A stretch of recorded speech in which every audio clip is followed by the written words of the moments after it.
ಸಿದ್ದರಾಮಯ್ಯ ಅವರದೇ ಎಫ್ಐಆರ್ ಆಯಿತು, ವಿಪಕ್ಷಗಳು ರಾಜೀನಾಮೆಗೆ ಆಗ್ರಹಿಸ್ತಾರೆ. ಹಳೇ ಒಂದು ವಿಡಿಯೋನು ಕೂಡ ಮುಂದಿಟ್ಟು ಹೇಳ್ತಾ ಇದ್ದಾರೆ. ಏನು ವಿಡಿಯೋ? ಅಂದರೆ ಹಿಂದೆ 2011ರಲ್ಲಿ ಸಿದ್ದರಾಮಯ್ಯ ಅವರೇ ಒತ್ತಾಯ ಮಾಡಿದ್ರು, CBIಗೆ ವಹಿಸಿದ್ರು, ರಾಷ್ಟ್ರಪತಿಗಳ ಬಗ್ಗೆ ಹೋಗಿದ್ರು, ಅವರೇ ರಾಜೀನಾಮೆಗೆ ಒತ್ತಾಯಿದ್ರು. ಈಗ ಅವ್ರು ಕೊಡಬೇಕಲ್ಲ.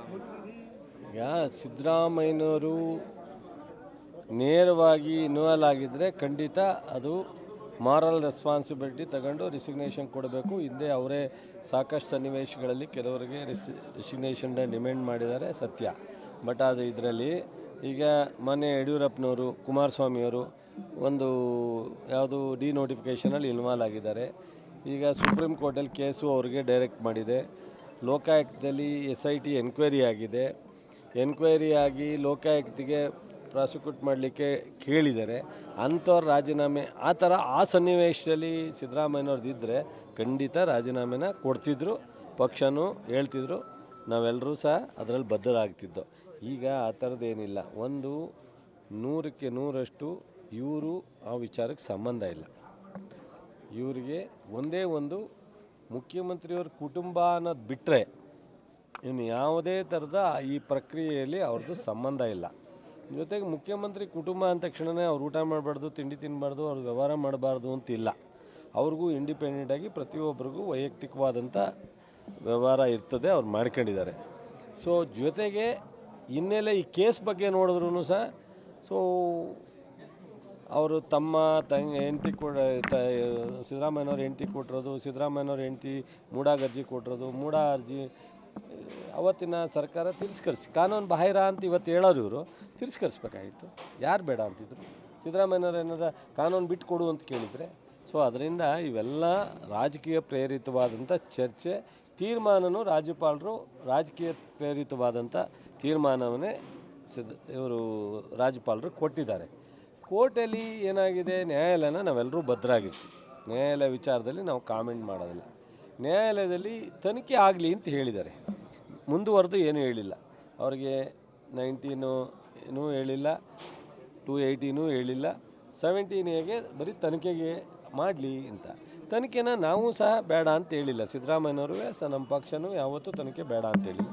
ತನಿಖೆ ಆಗಲಿ ಅಂತೇಳಿ, ತನಿಖೆ ಆಗಲಿ, ತನಿಖೆ ಆಗಿ ಏನು ಬರುತ್ತೆ ಅದನ್ನು ನೋಡೋಣ. ನೋಡಿರಿ, ಲೋಕಾಯುಕ್ತ ಕಾನ್ಸ್ಟಿಟ್ಯೂಷನ್ ಈಗ ಆಯಿತು. ಪ್ರಧಾನಮಂತ್ರಿಯವರು ಈಗ ಎಲೆಕ್ಷನ್ ಬಾಂಡ್ ಬಗ್ಗೆ ನಡೀತಾ ಇದೆ ಚರ್ಚೆ. ಹಂಗಾರೆ CBI ಕೇಂದ್ರ ಸರ್ಕಾರದ ವ್ಯಾಪ್ತಿಗೆ ಬರುತ್ತೆ ಅಂತ ಹೇಳೋಕ್ಕಾಗತ್ತಾ?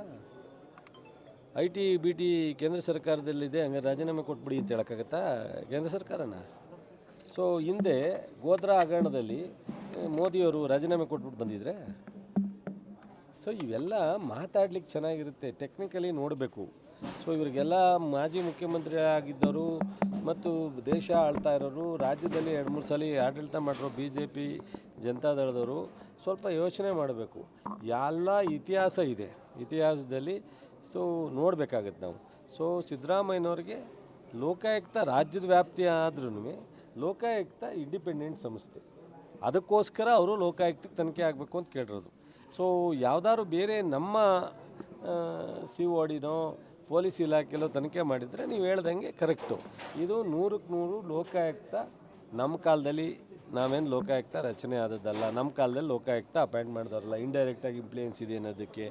ಸೊ ಲೋಕಾಯುಕ್ತರು ಆದಷ್ಟು ಟ್ರಾನ್ಸ್ಪರೆನ್ಸಿನೇ ಮಾಡ್ತಾರೆ. ಇಲ್ಲಿವರೆಗೆ ಯಾವುದೇ ಸರ್ಕಾರ ಇರಲಿ, ಯಾರೇ ಮುಖ್ಯಮಂತ್ರಿ ಇರಲಿ, ಅವರೆಲ್ಲ ಇಂಡಿಪೆಂಡೆಂಟಾಗಿ ಡಿಸಿಷನ್ ತೊಗೊಳ್ತಕ್ಕಂಥ ನ್ಯಾಯಾಲಯದಿಂದ ಬಂದಿರತಕ್ಕಂಥವ್ರು. ನಮಗೆ ಲೋಕಾಯುಕ್ತ ಬಗ್ಗೆ, ಜುಡಿಷಿಯಲ್ ಬಗ್ಗೆ ಅಪಾರವಾದಂಥ ನಂಬಿಕೆ ಇಟ್ಕೊಂಡಿದ್ದೀವಿ. 100ಕ್ಕೆ 100 ಅವರು ಮಾಡ್ತಾರೆ. ಅದ್ರ ಬಗ್ಗೆ ನಮಗೆ ಚುನಾವಣಾ ಬಾಂಡಿಗೆ ಸಂಬಂಧಪಟ್ಟಂತೆ ನಿರ್ಮಲಾ ಸೀತಾರಾಮನ್ ಸೇರಿದಂತೆ ಕೆಲವಷ್ಟು ಜನರ ವಿರುದ್ಧ FIR ಕೂಡ ಆಗಿದೆ. ದೊಡ್ಡ ಹಗರಣ ಅದು. ಅದ್ರ ಬಗ್ಗೆ ನಾವು ಮೊದಲಿಂದನೂ ಸಹ ಆಗ್ರಹ ಪಡಿಸ್ತಾ ಇದ್ದೀವಿ. ಸೊ ತನಿಖೆ ಆಗಬೇಕಾಗಿದೆ ರಾಷ್ಟ್ರ ಮಟ್ಟದಲ್ಲಿ. ಇದು ಈಗ ಅವ್ರು ಹೇಳ್ದಂಗೆ CBI ಅವ್ರ ಕೈಲಿದೆ, ED ಅವ್ರ ಕೈಲಿದೆ. ನಾವು ಯಾರ ಹತ್ರ ಹೋಗೋದು? ಸುಪ್ರೀಂ ಕೋರ್ಟ್ಗೆ ಒಂದು ಹೋಗ್ಬೋದು ಅಷ್ಟೇ. ನ್ಯಾಯಾಲಯ ಒಂದು ಬಿಟ್ಟು ಏನೂ ಮಾಡೋಕ್ಕಾಗಲ್ಲ. ನೋಡೋಣ, ನಡೀಲಿ, ಅದೇನೇನು ನಡೀತದೆ. ಸೊ ಈಗ ಆಲ್ರೆಡಿ ಅವ್ರಿಗೂ FIR ಹಾಕಲಿಕ್ಕೆ ಇದಾಗಿದೆ, ನಿರ್ಮಲಾ ಸೀತಾರಾಮನ್ ಮತ್ತು ಉಳಿದಂಥವ್ರಿಗೆ. ಸೊ ಅದನ್ನು ಈಗ ಅವರು ರಾಜೀನಾಮೆ ಕೊಡಬೇಕಾಗುತ್ತಲ್ಲ. ಕುಮಾರಸ್ವಾಮಿಯವರು ಕೇಸ್ ಇದೆ, ಅವರು ರಾಜೀನಾಮೆ ಕೊಡಬೇಕಾಗುತ್ತಲ್ಲ. ಸೊ ಈ ಥರ ಈಗ ಯಡಿಯೂರಪ್ಪನವರೇನೋ ಇಲ್ಲ ಯಾವುದು ಪವರಲ್ಲಿರೋರು ಮಾಡಬೇಕಾಗತ್ತಲ್ಲ. ಅದರಿಂದ ಒಂದು ಕಡೆ ಎಲ್ರಿಗೂ ಒಂದೇ ನ್ಯಾಯ, ಒಬ್ರಿಗೊಂದು ಮಾಡಲಿಕ್ಕಾಗಲ್ಲ. ಸೊ ಅದರಿಂದ ಈಗ ಫೀಲ್ಡಿಗೆ ಬಂದುಬಿಟ್ಟಿದೆ, ಕುಮಾರಸ್ವಾಮಿ ಅವರು ಹೇಳ್ದಂಗೆ ಫೀಲ್ಡಿಗೆ ಬಂದುಬಿಟ್ಟಿದೆ. ನೋಡೋಣ, ನಡೀಲಿ, ಫೈಟ್ ಮಾಡೋಣ. ಅಳಿಸಲು ಕೇಸು ಬಿಡಾಡಿ ಮಂತ್ರಿಗಳು ಕೂಡ ಮಾತಾಡ್ತಾರೆ ಕುಮಾರಸ್ವಾಮಿ ಅವರು ಹೇಳ್ತಾರೆ. ಅಳಿಸಲು ಕೇಸು ಬಿಡಾಡಿ ಮಂತ್ರಿಗಳು ಮಾತಾಡ್ತಾರೆ. ಅಯ್ಯೋ, ಅವ್ರು ಮಾತ್ರ ಭಾಳ ಇದು, ನಾವೆಲ್ಲ ಬಿಡಾಡಿಗಳು. ಸೊ ಅವ್ರು ಮಾತ್ರ ಅವ್ರು ಮುಖ್ಯಮಂತ್ರಿ ಆಗಿದ್ದಾಗ ಏನು ನಡೀತು, ಅವರೇನು ಮಂತ್ರಿ ಆಗಿರಲಿಲ್ಲ ಪಾಪ, ಅವ್ರು ಡೈರೆಕ್ಟಾಗಿ ಮುಖ್ಯಮಂತ್ರಿ ಆಗಿಬಿಟ್ರು. ಬೇರೆಯವರೆಲ್ಲ ಮಂತ್ರಿಯಾಗಿ ಮುಖ್ಯಮಂತ್ರಿಗಳಾಗಿದ್ದಾರೆ, ಅವ್ರು ನೇರವಾಗಿ ಮುಖ್ಯಮಂತ್ರಿ ಆಗಿಬಿಟ್ಟಿದ್ದಾರೆ ಪ್ರಧಾನಮಂತ್ರಿ ಹಂಗೆ. ಈಗ ಕೇಂದ್ರದಲ್ಲಿ ಮಂತ್ರಿ ಆಗವ್ರೆ, ಅವರು ಕೇಂದ್ರಕ್ಕೆ ಪಾಪ ರಾಜ್ಯಕ್ಕೆ ಮುಖ್ಯಮಂತ್ರಿ ನೇರವಾಗಿ ಆಗಿದ್ದರು. ನೋಡ್ರಿ, ಅವರು ತಿರುಗಿ ನೋಡಲಿ, ನೆನೆ ಹೇಳವ್ರೆ ನಮ್ಮ ತಂದೆ ಕಣ್ಣೀರು. ಯಾರು ತಂದೆ ಕಣ್ಣೀರು ಹಾಕ್ಸಿರೋರು ನೋಡ್ರಿ. ರಾಜ್ಯದಲ್ಲಿ ಒಂದು ಸತ್ಯ ಹೇಳ್ತೀನಿ, ತಿಳ್ಕೊಳ್ಳಿ. ದೇವೇಗೌಡರ ಬಗ್ಗೆ, ದೇವೇಗೌಡರಿಂದ ನೂರಾರು ಜನ ರಾಜಕಾರಣಿಗಳು ಕಣ್ಣಲ್ಲಿ ನೀರು ಹಾಕಿದ್ದಾರೆ. ಆದರೂ ಯಾರೂ ದೇವೇಗೌಡರ ಬಗ್ಗೆ ಇಲ್ಲಿವರೆಗೆ ಹಿಂತಿರುಗಿಕೊಂಡು ಅವ್ರ ಬಗ್ಗೆ ಯಾರೂ ಮಾತಾಡಿಲ್ಲ. ಹಿರಿಯೋರು, ಮಾಜಿ ಪ್ರಧಾನಿ, ಒಂದು ರಾಜಕೀಯ ಮುತ್ಸದಿ ಅನ್ನೋ ಗೌರವವನ್ನು ಕಣ್ಣಲ್ಲಿ ನೀರು ಹಾಕಿದವರು ಸಹ ತಡ್ಕೊಂಡಿದ್ದಾರೆ. ಭಾಳಷ್ಟು ಜನ ಅವ್ರ ಬಗ್ಗೆ ಇವತ್ತು ಗೌರವ ಇಟ್ಕೊಂಡಿದ್ದಾರೆ. ಏನಾದರೂ ಅವ್ರ ಕಣ್ಣಲ್ಲಿ ನೀರು ಬಿದ್ದಿರೋದಕ್ಕೆ ಕಾರಣ ಇದ್ದರೆ ಅವ್ರ ಕುಟುಂಬ, ಅದನ್ನೆಲ್ಲ ಹೇಳಲೇಬೇಕು ಅನ್ನಂಗಿದ್ರೆ ಮಾತಾಡೋಣ. ಅದರ ಅವಶ್ಯಕತೆ ಇಲ್ಲ ಅಂತ ನಾನು ಅಂದ್ಕೊಂಡಿದ್ದೀನಿ. ಅವ್ರಿಗೆ ಮತ್ತೆ ನಾನು ನೋವು ಬರೋದು ಬೇಡ. ಅದು ಬೇರೆ ರಾಜಕಾರಣಿಗಳ ಕಣ್ಣಲ್ಲಿ ನೀರು ತರಿಸಲಿಕ್ಕೆ ಫ್ಯಾಮಿಲಿ ಕಾರಣ. ಆದರೆ ದೇವೇಗೌಡರ ಕಣ್ಣಲ್ಲಿ ನೀರು ಬರ್ಸಲಿಕ್ಕೆ ಅವ್ರ ಫ್ಯಾಮಿಲಿನೇ ಕಾರಣ. ಅದೇನು ಅಂತೇಳಿ ನಿಮಗೂ ಗೊತ್ತಾಗುತ್ತೆ, ಕುಮಾರಸ್ವಾಮಿಯವ್ರಿಗೂ ಗೊತ್ತು. ನಾವು ಅದನ್ನು ಚರ್ಚೆ ಬೇಡ, ಚರ್ಚೆ ಹೋಗೋದು ಬೇಡ. ಲೋಕಾಯುಕ್ತ ADGP ಮೇಲೂ ಆರೋಪ ಮಾಡ್ತಾರೆ ಕುಮಾರಸ್ವಾಮಿ ಅವರು. ಅವ್ರು ಹೇಳೋರಲ್ಲ ಸರಿಯಾಗಿ ಉತ್ತರವಾ? ಹಾಂ, ಪತ್ರ ಬರೆದಿದ್ದಾರಲ್ಲ, ಸಾಕಲ್ವಾ? ಹಾಂ, ಯಾರ ಮೇಲೆ ಏನು ಬೇಕಾದ್ರೂ ಹೇಳ್ತೀನಿ ಅಂತಾರೆ ಕುಮಾರಸ್ವಾಮಿ ಅವರು. ಮಾತಾಡಲಿ ಬನ್ನಿ.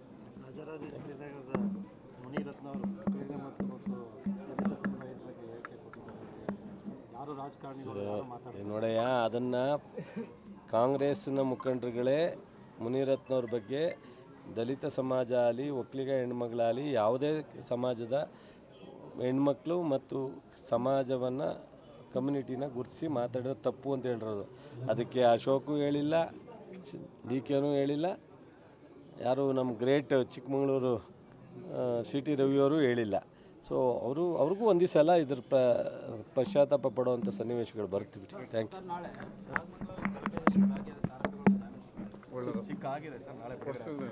ಯು. ಗೊತ್ತಿದೆ ಸರ್. ನಾಗಮಂಗಲದಲ್ಲಿ ಗಲಭೆ ಇನ್ಸ್ಟೆಂಟ್ ಆಗಿರೋರು ನೋವಾಗಿದೆ, ಇನ್ಸ್ಟೆಂಟ್ ಆಯಿತು. ಅದ್ರ ಬಗ್ಗೆ ನಮಗೆ ಸಮಾಧಾನ ಇಲ್ಲ, ಬೇಸರ ಇದೆ.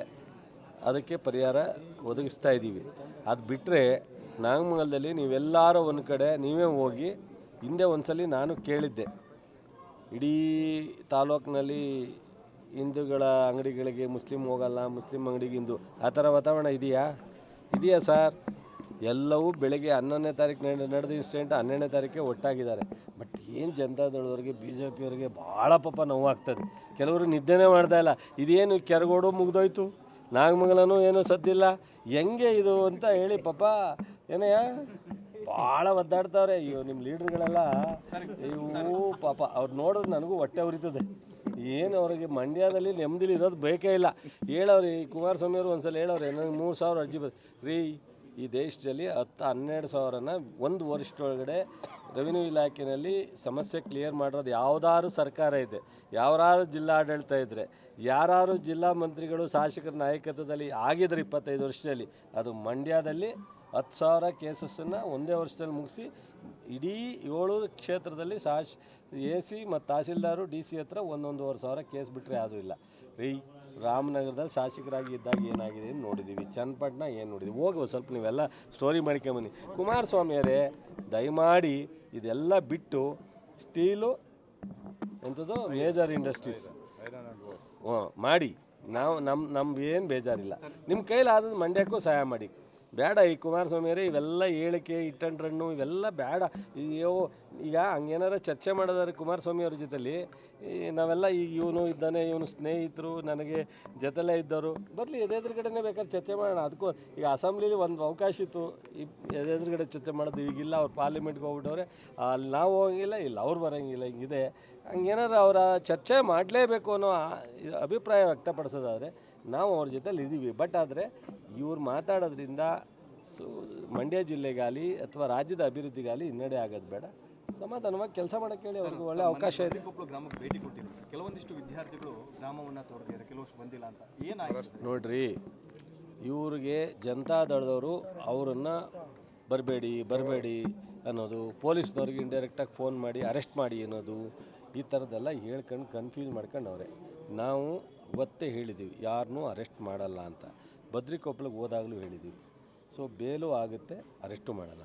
ಸರ್ಕಾರ ಬೇಲ್ ಆಗದಂಗೆ ನೋಡ್ಕೊಳ್ಳೇಬೇಕು ಅಂದರೆ ನಿಮಗೂ ಗೊತ್ತಿದೆ, ಕಾನೂನಲ್ಲಿ ಜುಡಿಷಿಯಲಿ ಪ್ರೆಸೆಂಟೇಷನ್ ಸರಿಯಾದ ರೀತಿ ಗೌರ್ಮೆಂಟ್ ಅಡ್ವೊಕೇಟು ಸ್ಟ್ರಾಂಗಾಗಿ ಕೊಟ್ಟು ಈ ಇನ್ಸಿಡೆಂಟು ಕಾರಣಾಂತರದಿಂದ ಆಗಿದೆ, ಯಾರು ಕಾರಣಕರ್ತರೋ ಅವ್ರ ಮೇಲೆ ನಾವು ಕ್ರಮ ತಗೋಬೇಕಾಗುತ್ತೆ. ಬಟ್ ಆದರೆ ಎಲ್ಲರೂ ಕಾರಣರಲ್ಲ ಅನ್ನೋದನ್ನು ಅರ್ಥ ಮಾಡ್ಕೊಂಡು ಬೇಲ್ ಆಗಲಿಕ್ಕೆ ಯಾವುದೇ ಥರದ ಸರ್ಕಾರದಿಂದ ಅಡಚಣೆ ಕೊಡದಲೇ ಒಂದು ವಾರಕ್ಕಿಂತ ಇನ್ಸ್ಟೆಂಟಲ್ಲಿ ಬೇಲ್ ಆಗೋ ಸತ್ಯನೇನ್ರಿ? ಸಾಧ್ಯನಾ? ಆಗಿದೆ. ಸೊ ಇಲ್ಲಿ ಜನತಾದಳದವ್ರಿಗೆ BJP ಕೆಲವು ಮುಖಂಡರುಗಳಿಗೆ ನಿದ್ದೆ ಬರ್ತಾ ಇಲ್ಲ ಈ ಕೇಸ್ನಲ್ಲಿ. ನಾನು ಹೋಗಿ ಬದ್ರಿಕೊಪ್ಪಳವ್ರಿಗೆ ಹೇಳಿದ್ರು ಅವರು ಎದುರ್ಕೊಂಡು ಅವ್ರು ಹೇಳ್ತಾರೆ ಇವ್ರು ಹೇಳ್ತಾರೆ ಅಂತ ಎದುರ್ಕೊಂಡ್ರೆ ನಾನು ಏನು ಮಾಡಲಿ? ಈಗ ಬೇಲಾಗಿದೆ, ಅವರು ವಾಪಸ್ ಬರ್ತಾರೆ ನಾಳೆ, ಇವರು ವಾಪಸ್ ಬನ್ನಿ ಅಂತ ಹೇಳಾಗಿದೆ.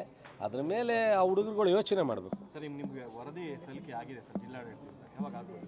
ಏನು ಅಂದರೆ ಏನೇನೆಲ್ಲ ಲಾಸಸ್ ಆಗಿದೆ ಏನೋ ನಮ್ಮ ಬಗ್ಗೆ ಈ ವಾರದೊಳಗಡೆ ಪೇಮೆಂಟ್ ಕೊಡ್ತೀವಿ. ಅಲ್ಲ, ವೈಯಕ್ತಿಕವಾಗಿ ಅಥವಾ ಸರ್ಕಾರ ವೈಯಕ್ತಿಕವಾಗಿ ಎರಡೂ ಅಟ್ ಎ ಟೈಮ್ ಕೊಡಬೇಕು.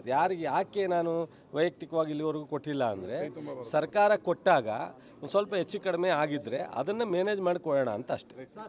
ಕೆರಗೋಡು ಹನುಮಂತ ವಿವಾದಕ್ಕೆ ತಾರ್ಕಿಕ ಅಂತ್ಯವನ್ನು ಗ್ರಾಮಸ್ಥರು ಆಡಿದ್ದಾರೆ.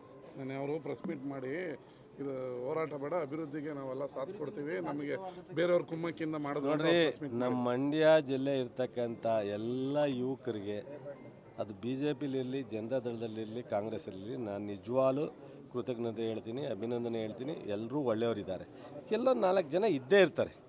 4 ಜನ ಎಲ್ಲೂ ಇರಲಿಕ್ಕೆ, ಒಂದು ಮನೇಲೇ ಒಬ್ರು ಇರ್ತಾರೆ ಅಂಥದ್ರಲ್ಲಿ ಒಂದು ಪಕ್ಷದಲ್ಲಿ ಅಥವಾ ಒಂದು ಜಿಲ್ಲೆ ಒಳಗಡೆ ಇರಲ್ಲ ಅಂತಲ್ಲ. ಈವನ್ ನಾನು ಸಂಘ ಸಂಸ್ಥೆ ಹುಡುಗರು ನಾನು ನೋಡಿದ್ದೀನಿ ಹತ್ತಿರದಿಂದ, ಅವರಲ್ಲೂ ಕೆಟ್ಟ ಭಾವನೆ ಇಲ್ಲ. ಏನಾಗಿದೆ, ಈ ಕುಮಾರಸ್ವಾಮಿ, ಜನತಾದಳದ ನಾಯಕರು, BJPಯ ಅಶೋಕ್, ಇವರೆಲ್ಲ ಏನೋ ಮಂಡ್ಯದಲ್ಲಿ ಏನೋ ಮಾಡಬೇಕು ಅಂತ ಮಾಡಲಿ, ಬೇಡ ಅಂತ ಹೇಳಲ್ಲ. ರಾಜಕಾರಣ ನಾವೆಲ್ಲ ಸೋತಿರ್ಲಿವೆ, ತಾಳ್ಮೆಯಿಂದಿರ್ಲಿವೆ. ಸೋತಾಗ 5 ವರ್ಷ ಬಾಯೇ ಬಿಡ್ಲಿವಲ್ರಿ.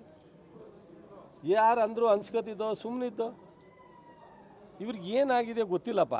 ಇಷ್ಟು ವರ್ಷ ರಾಜಕಾರಣ ಮಾಡೋರು ಸುಮ್ಮನೆ ಇರೋಕ್ಕೆ ಹೇಳಿ. 5 ವರ್ಷ ಚುನಾವಣೆ ಬಂದಾಗ ಅದು ಏನೇನು ಬಿಚ್ಚಿಡ್ತಾರೆ, ನಮ್ಮವು ಏನೇನು ತಪ್ಪಿದಾವೆ ಹೇಳಿ. Thank you.